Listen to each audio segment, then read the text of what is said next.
Oke, jadi pada kali ini saya akan menjelaskan tentang restorasi Meiji, awal modernisasi di Jepang. Ya, jadi sebelum era modern, Jepang merupakan sebuah negara yang feodal. Kaisar, shogun, serta daimyo memainkan peran baik secara ekonomi maupun sosial politik. Periode ini sering diwarnai perebutan kekuasaan di antara mereka, terutama antar shogun serta antara shogun dan kaisar. Pada masa itu, jabatan shogun hanya dipegang oleh sejumlah klan militer yang kuat. Mereka kerap bersaing satu sama lain untuk meraih kekuasaan. Para shogun lebih tepatnya, umumnya berasal dari daimyo yang kuat secara ekonomi dan militer. Di wilayah kekuasaannya, daimyo memiliki angkatan bersenjata sendiri. Kekuatan ekonomi dan militer ini biasanya dimainkan untuk meraih popularitas, pengaruh, dan akhirnya menaklukkan shogun yang sedang berkuasa. Nah, Jepang, hubungan dengan dunia barat baru dimulai sejak abad ke-16, ketika para pedagang dan misionaris Serikat Yesus dari Portugal menginjakan kaki di Jepang. Namun, tidak lama sesudah itu, lebih tepatnya tahun 1639, Shogun Tokugawa menjalankan kebijakan sakoku atau negara tertutup, bisa dibilang juga politik isolasi, yang berlangsung selama 2,5 abad, dari 1639 sampai 1854, yang membuat Jepang terisolasi dari dunia luar. Melalui kebijakan ini, orang asing dilarang masuk ke Jepang, dan juga sebaliknya. Dan orang Jepang juga dilarang berhubungan dengan orang asing, ataupun meninggalkan Jepang. Pelanggaran terhadap kebijakan ini akan dikenakan dengan hukuman mati. Nah, tetapi meskipun begitu, Jepang tidak sepenuhnya terisolasi dari dunia luar. Beberapa negara masih diizinkan untuk menjalin hubungan ekonomi dengan Jepang, seperti Belanda, Tiongkok, dan Korea. Belanda adalah satu-satunya negara barat yang diizinkan menjalin hubungan dengan Jepang. Negara ini diizinkan tetap mengembangkan pabriknya di Dejima, Nagasaki. Perdagangan dengan Tiongkok dan Korea juga dibatasi hanya di wilayah Nagasaki. Mengapa kebijakan sakoku dilakukan? Ada dua alasan utama. Pertama, Keshogunan Tokugawa menuding para misionaris Katolik mendalangi pemberontakan Shimabara yang terjadi tahun 1637 sampai 1638. Pemberontakan besar pertama sejak penyatuan Jepang di bawah kekuasaan Keshogunan Tokugawa. Oleh karena itu, para misionaris diusir keluar dari Jepang dan penyebaran agama Katolik dilarang. Sebagian misionaris dan penganut Katolik yang bertahan dipaksa untuk meninggalkan keyakinannya di bawah ancaman hukuman mati. Terus, alasan yang kedua, untuk mempertahankan supremasi Tokugawa atas pesaingnya Daimyo Tozama. Daimyo ini dianggap pihak luar oleh penguasa Jepang. Secara politis, Daimyo Tozama merupakan bawahan dari Shogun Tokugawa. Namun, secara ekonomis relatif independen. Daimyo ini telah lama menjalin hubungan dagang yang menguntungkan dengan bangsa-bangsa Asia Timur seperti Tiongkok dan Korea, yang memungkinkan mereka membangun kekuatan militer. Dengan membatasi kemampuannya berdagang dengan bangsa-bangsa lain, pihak shogun yakin Daimyo Tozama tidak akan berkembang begitu rupa, sehingga mengancam supremasi Tokugawa. Pada tanggal 31 Maret tahun 1854, tibalah Commodore Matthew C. Perry dengan kapal hitamnya di Jepang. Perry menaiki kapal bertenaga mesin super jumbo yang dilengkapi persenjataan dan teknologi yang jauh lebih superior dibandingkan milik Jepang. Kekuatan militer Amerika Serikat ini memaksa Jepang menandatangani Konvensi Kanagawa atau Perjanjian Kanagawa antara Perry dan pemerintahan Shogun Tokugawa. Konvensi itu pada intinya berisi kesediaan Jepang membuka diri terhadap Barat dengan membuka pelabuhan-pelabuhannya untuk kapal-kapal asing yang ingin berdagang, menjamin keselamatan kapal Amerika yang karam, dan mendirikan kedutaan Amerika yang permanen.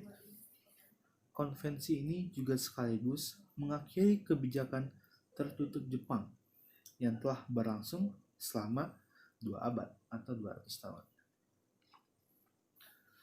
Setelah itu,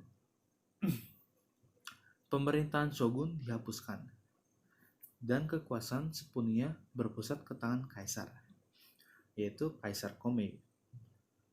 Kedatangan Amerika Serikat serta kemajuan-kemajuan di Barat yang mereka saksikan berkat terbukanya pelabuhan-pelabuhan Jepang untuk kapal-kapal asing menyadarkan Jepang betapa tertinggalnya mereka dibandingkan negara-negara Barat. Lalu muncullah tekad untuk mengejar ketertinggalan. Namun, baru pada masa pemerintahan Kaisar Meiji, yaitu adalah putra dari Komei, sejak 1868. Kesadaran itu terwujud secara konkret melalui berbagai langkah perubahan besar yang disebut dengan restorasi Meiji. Perubahan-perubahan besar itu sekaligus menandai era modern di Jepang. Para pemimpin restorasi Meiji bertindak atas nama pemulihan kekuasaan kaisar untuk memperkuat Jepang terhadap ancaman kekuatan-kekuatan kolonial waktu itu. Meiji mengutus beberapa pejabat ke Amerika Serikat dan Eropa yang disebut dengan juga misi Iwakura. Tugas pokok misi Iwakura adalah mempelajari seluk-beluk kemajuan Barat, termasuk sistem pendidikan, teknologi, serta ideologi yang mendasari kemajuan itu. Sebagai hasil dari rekomendasi misi Iwakura, Jepang akhirnya memutuskan mengadopsi sistem politik, hukum, dan militer dari dunia Barat. Kebijakan itu berlangsung selama restorasi Meiji. Restorasi Meiji mengubah kekaisaran Jepang menjadi negara industri modern dan sekaligus kekuatan militer dunia. Kekuatan ekonomi dan militer sangat ditekankan. Restorasi Meiji mempercepat industrialisasi di Jepang yang kelak dijadikannya modal kebangkitan Jepang sebagai kekuatan militer pada tahun 1905 di bawah slogan mereka, yaitu negara makmur, militer kuat. Nah, restorasi yang dilakukan meliputi segala bidang seperti bidang perindustrian. Dengan mengadopsi teknologi dari Barat, Jepang mampu membangun industri-industri seperti pabrik senjata, galangan kapal, peleburan besi, dan pabrik pemintalan. Dikembangkan juga sistem jaringan kereta api dan komunikasi modern.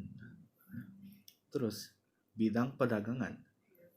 Dalam kegiatan perdagangan, Jepang mengembangkan pelabuhan-pelabuhannya menjadi pelabuhan modern.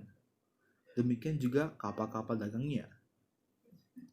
Kegiatan perdagangan pun mengalami kemajuan yang sangat pesat. Terus, bidang militer. pada tahun 1873, Jepang menerapkan kebijakan wajib militer bagi setiap laki-laki berumur 21 tahun untuk jangka waktu 4 tahun dan diikuti dengan 3 tahun sebagai tentara cadangan. Untuk menunjang hal itu, Jepang membeli peralatan dan perlengkapan militer dari negara-negara barat. Pada tahun 1863, misalnya, Jepang memesan sebuah kapal perang modern bertenaga uap dari Belanda. Kapal itu kemudian diberi nama Kaiyo Maru dalam bahasa Jepang. Kapal perang ini mirip dengan kapal hitam Matthew C. Perry. Terus ada bidang pendidikan. Jepang menerapkan wajib belajar bagi seluruh generasi muda bangsanya.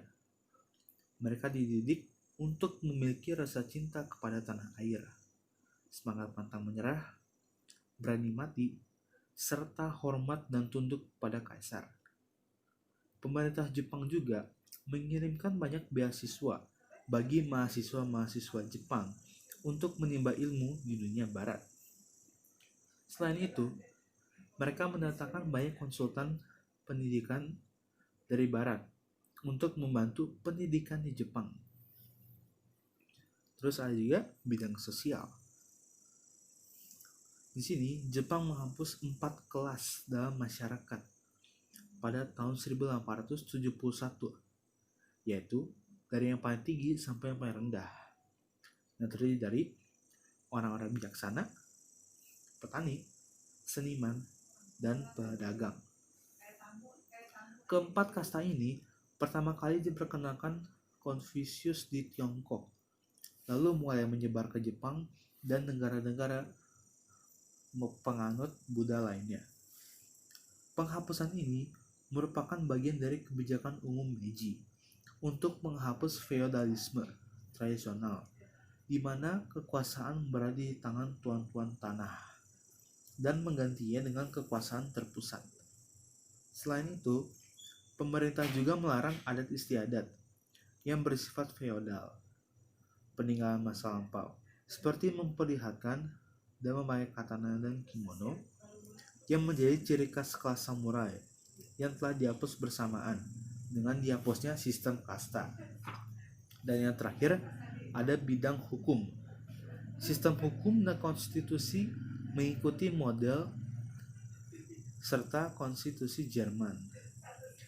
Sebagai akibat dari perkembangan industrialisasi itu, Jepang kemudian menjadi satu-satunya kekuatan besar negara non-barat di dunia, sekaligus kekuatan utama di Asia Timur dan Asia Tenggara dalam waktu 40 tahun.